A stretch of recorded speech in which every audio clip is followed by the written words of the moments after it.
I've told you before exactly what Harry and Meghan are like. Seemingly they just have their own narrative. And I love that phrase, as I've said many times here on the show, your truth. I think that was christened, wasn't it, by Oprah Winfrey when she was interviewing them. I think that was the phrase. Was it? Yeah, your truth or something like that. And then, of course, it doesn't matter whether it's true or not because it's your truth. It doesn't matter whether that's the fact or not. And here's where it gets really interesting, because when you think about it, both Harry and Meghan clearly have lied on so many different occasions. And Harry himself really has a bad time remembering the previous stories. As I pointed out on many different occasions, what I find odd was his narrative of the birth of his son, Archie, claiming, of course, that he was taking all the gas and there was an epidural, and miraculously they darted back from the Portland hospital all the way back to the safe haven of Windsor Castle in under 2 hours. How on earth is that physically possible? Now, what I'd love to know is exactly how come the nurses and the doctors have allowed that? And would you be now frightened to go to that particular hospital if that truly was the case? You get the picture.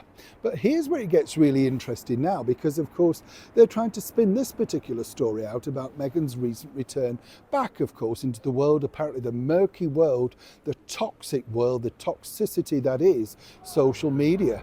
Let me explain. Morning, how are you? You all right? Lovely to have your company today, and as ever, thank you so much for your time. What I find odd about, as I say, Harry and Meghan is they clearly can't stick to the truth. But what they do is make sure that they drag people in, i.e. this so-called friend Abigail Spencer, who recently put out this gushing thing on her social media about, almost, it's incredible. Waffle City wouldn't be the word. It makes no sense. It's about a bird who's basically done a bit of cooking in somebody else's house. We're not quite sure which bit she made, whether she even piped the cream or whatever. And then this whole business of her trolling off down to the beehive and, oh, look at all the honey we've got. Is it your beehive? Is it your honey? Possibly not. But again, this is the thing. Everything's masked in secrecy. Now, here's where it gets really interesting, because behind the scenes, Harry, has having his job now as the sort of brand new spare. Remember, he left the British monarchy because he didn't like being a spare, and now he's become the #1 spare for his wife, Meghan Markle. And this is because Harry's main job now, seemingly, is to galvanise the troops. You see, behind the scenes, as you can imagine, previously, Meghan Markle sent out those baskets of jam, remember, with the lemons and all that sort of stuff and nonsense. And when she sent it to people, you had to instantly follow the script and put it up on Instagram and say this jam, it's best, breakfast is sorted, everything. There was never really any word to say that Meghan had made it, right? She could have just scooped jam out, allegedly, from another jam.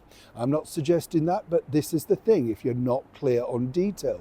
But according to a source, Harry's been, shall we say, gently nudging celebrity chums to make sure that they repost and say something kind about Meghan's forthcoming cookery show on Netflix.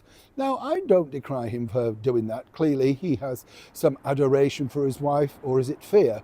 But one way or another, this seemingly now is his job. Wouldn't Meghan be just better off ringing up and saying, sending it, could you just give me a plug, do you mind?